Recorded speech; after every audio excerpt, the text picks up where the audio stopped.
আমি রাসূলুল্লাহ জান্নাত দেখলাম, জাহান্নাম দেখলাম। আমি যখন জাহান্নামের কাছে গেলাম তখন আমি রাসূলুল্লাহ সাল্লাল্লাহু আলাইহি সাল্লাম দেখলাম জাহান্নামের মধ্যে তোমাদের অধিকাংশ মহিলারা জাহান্নামের আগুনে দাউ দাউ করে জ্বলে। তোমাদের অধিকাংশ মহিলারা জাহান্নামের আগুনে জ্বলে, জাহান্নামের আগুনে জ্বলে। তখন মহিলারা জিজ্ঞাসা, ইয়া রাসূলুল্লাহ কারণটা কি? কি কারণে আমরা মহিলারা অধিকাংশ জাহান্নামী? আল্লাহর হাবিব বলেন, এক নম্বর, ইন তাকসুরুল্লাহ লাআন, ইন তাকসুরনাল লাআন, তোমরা বেশি বেশি করে মানুষের লাআনত করো, বেশি বেশি করে গজব দাও। তোমরা কথায় কথায় বলে ফেলো আল্লাহর কানে শোনো, 5 ওয়াক্তের 1 ওয়াক্ত হইছে, তোর উপর খোদার ঠাড়া পড়ক, খোদার গজব পড়ক, আল্লাহ তোরে বর্ষ করক, তে হুতের মাথা খা, তো মেয়ের মাথা খা, ঘুমের মধ্যে মরিয়া থাকক। আল্লাহ যদি উচিত বিচার করে তারপরে মসজিদে মিলাদ পড়ায়াম, বাতাসা দিয়াম, মিষ্টি দিয়াম, তারপর আল্লাহ তোরে বিধবা বানাক। এইভাবে তোমরা গজব দাও, মানুষের বরদোয়া করো, বেশি বেশি করে লাআনত করো। এই কারণে তোমরা এই মুখের ভাষার কারণে অধিকাংশ মহিলারা জাহান্নামে যাইবা।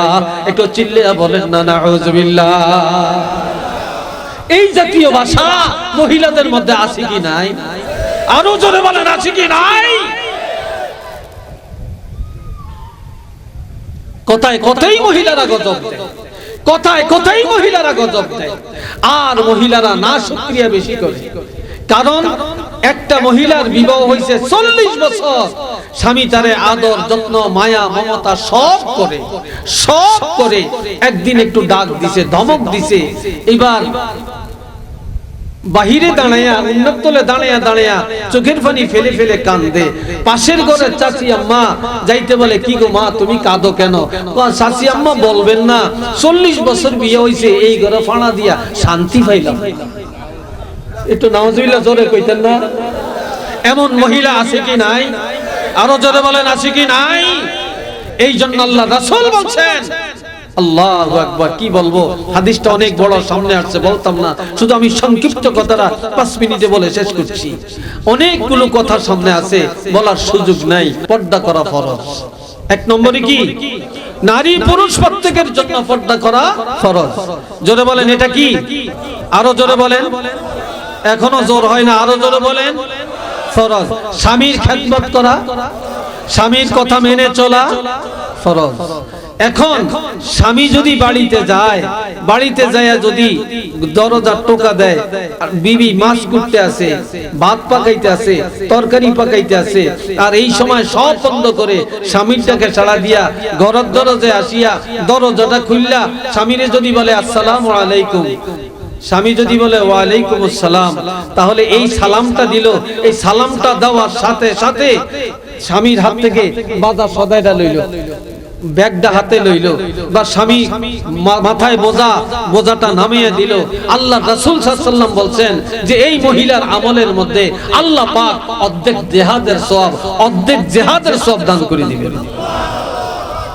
আর যেই মহিলা স্বামী ঘরে আসলো, ঘরে আসার পর সাথে সাথে স্বামীর একটু পাখা করার দরকার, পাখা করলো, অথবা স্বামীর খাবারের দরকার, খাবার দিল, পানির দরকার, পানি দিল, তাহলে এই মহিলার আমলে আল্লাহ পাক পরিপূর্ণ একটা জিহাদের সওয়াব, উহুদের মতো, বদরের মতো, কারবালার মতো একটা জিহাদের সওয়াব দান করে দিবেন। যেই মহিলা স্বামী ঘরে যাওয়ার পরে স্বামীর কথায় তর্ক না করে, স্বামীর কথায় ধৈর্য ধারণ করে স্বামীর কথাগুলো মেনে নিল, স্বামী চাওয়ার আগে আগে স্বামীর চাহিদা মিটিয়ে দিল, স্বামী চাওয়ার আগে বলার আগে কাপড়টা ধুয়ে দিল, টুপিটা ধুয়ে দিল, লুঙ্গিটা ধুয়ে দিল, স্বামী বলার আগে স্বামীর বা গোসল করার জন্য তার আসবাবপত্র আগেয়া দিল, স্বামী বলার আগে স্বামীর ঘরটা পরিষ্কার করে দিল, স্বামী বলার আগে খাবার টেবিলে খাবার হাজির করে দিল, স্বামী চাওয়ার আগে স্বামীর চাহিদা মিটাইল। এই মহিলার আমলের মধ্যে আল্লাহর রাসূল বলছেন 8 ভরি স্বর্ণ, 8 ভরি স্বর্ণ আল্লাহর রাস্তায় কোন এতিমখানায় বা কোন গরিবের সদকা করে দেওয়ার সওয়াব আল্লাহ তাকে দান করে দিবেন। 8 ভরি স্বর্ণ সদকা দেওয়ার সওয়াব আল্লাহ তাকে দান করবেন। আর স্বামী অনুমতি দেওয়ার পরে যদি কাজটা করে তাহলে 8 ভরি রূপা সদকা দেওয়ার সওয়াব আল্লাহ তাকে দান করবেন। এটা সুবহানাল্লাহ জোরে কোন, আর একটু জোরে বলেন। এই জন্য ভাই এই কথাগুলি আমরা আমল করি। রাজি আছেন তো ইনশাআল্লাহ? 5 ওয়াক্ত নামাজ পড়বেন তো ইনশাআল্লাহ? একটু হাত তুলে বলেন পড়বেন। সত্য কথা বলবেন না মিথ্যা বলবেন? মানুষের ক্ষতি করবেন না উপকার করবেন? হালাল খাবেন না হারাম খাবেন? আরো জোরে বলেন, হালাল খাবেন না হারাম খাবেন? হালাল খাইতে রাজি আছেন? জোরে বলেন রাজি আছেন? সুদ ঘুষ এগুলো হালাল না হারাম? পরের হক হালাল না হারাম? যৌতুক হালাল না হারাম? তাইলে আমরা এর কাছে এগুলা ছাড়বো না, রাখবো? আমরা সবাই দিনদার হব, নেক আমল করব। রাজি আছেন তো? দুইটা হাত তুলে দেখাতে পারবেন? নারে তাকবীর, নারে তাকবীর, নারে রিসালাত, নারে রিসালাত। আল্লাহ কবুল করেন। সবাই চিল্লিয়ে বলি আমিন। আর একবার বলি আল্লাহুম্মা আমিন। আমার কথায় আলোচনায় কারো মনে যদি রাগ হয়ে থাকে ক্ষমা করবেন। আর যদি আমি হক কথা বলে থাকি, কোরআন হাদিসের কথা বলে থাকি, তাহলে তো আমি ক্ষমা চাওয়ার কিছু না।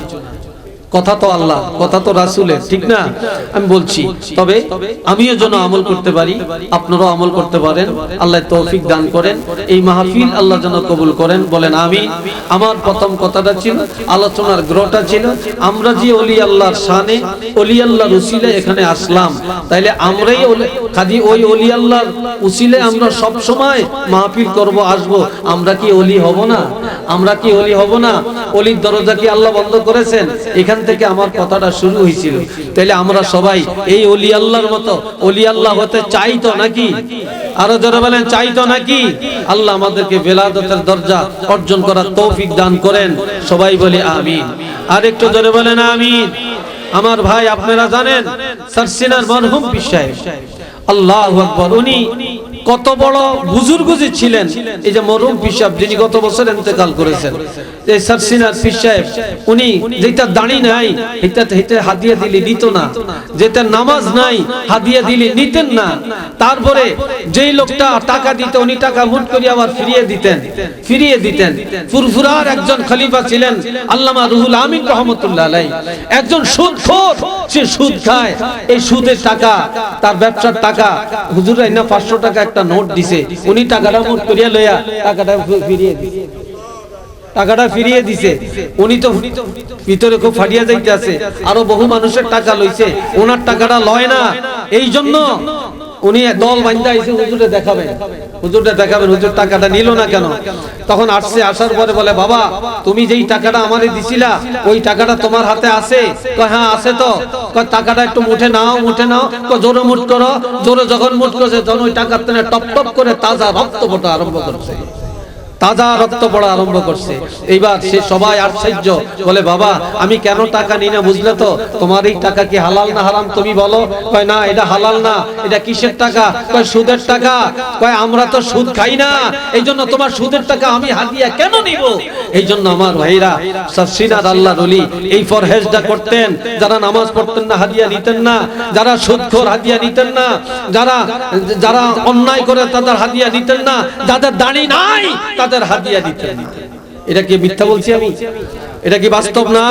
অনেকে হয়তো দেখেছেন। কাজী ভাই আপনারা সতর্ক হয়ে যান, কার সময় কখন শেষ হয়ে যায় বলা যায় না। আল্লাহ আমাদেরকে তৌফিক দেন। ওমা তৌফিক ইল্লা বিল্লাহ ওমা আলাইনা ইল্লাল বালাগ। আসসালামু আলাইকুম ওয়া রাহমাতুল্লাহ।